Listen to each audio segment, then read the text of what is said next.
আবারও অনেকগুলো রুটি বানাতে বসে গেছি আজকে। আসসালামু আলাইকুম এভরিওয়ান। সবাই কেমন আছেন? আশা করি অনেক ভালো আছেন। আমার দিনগুলো এখন ভীষণ ব্যস্ততায় কাটছে। তার উপর আবহাওয়া পরিবর্তনের জন্য আমার ছোট্ট সোনাটার ঠান্ডা লেগে গেছে। ঠান্ডা গরম ওঠানামার কারণেই হয়তো সে আজ অসুস্থ। আল্লাহ তাকে শেফা দিক। আপনারা সবাই আমার বাচ্চাটার জন্য দোয়া করবেন। এদিকে শুরু হয়েছে ধান কাটা মাড়াইয়ের মৌসুম। মাঠে ধান কাটতে এসেছে কিছু সাঁওতাল উপজাতির পরিশ্রমী মেয়েরা। তারা ঘর সামলিয়ে আবার মাঠেও কাজ করছে।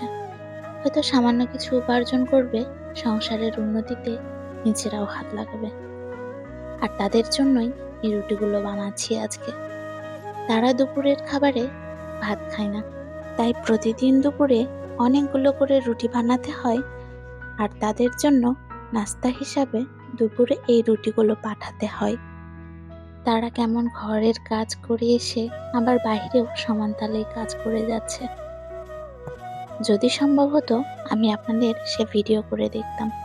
কোনো মায়েরা তো আবার বাচ্চাকেও সাথে নিয়ে আসে। তারা কাপড়ে খুব সুন্দর করে বাচ্চাদেরকে পিঠে বেঁধে নেয়, নিয়ে ধান কাটা মাড়াইয়ের কাজ করে। জীবনে কতই না সংগ্রাম। এই ধান কাটার কাজ শেষ হলে আবার শুরু হবে মাড়াইয়ের কাজ। তারপর শুরু হবে আবার ধান সেদ্ধ করে চাল বানানোর কাজ। আসলে কয়টা দিন এখন একেবারেই ফ্রি হওয়ার সুযোগ নেই। তবুও ব্যস্ততার মাঝে জীবন সামনে এগিয়ে যাচ্ছে, দায়িত্ব, পরিশ্রম আর ভালোবাসার পথ ধরে।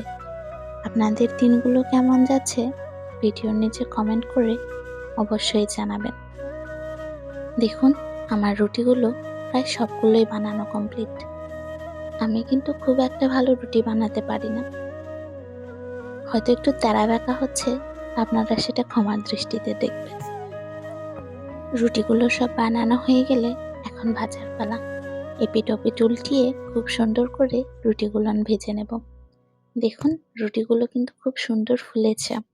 আজকের মতো এ পর্যন্তই। সবাই ভালো থাকবেন, সুস্থ থাকবেন আর আমার জন্য দোয়া করবেন। আল্লাহ হাফেজ।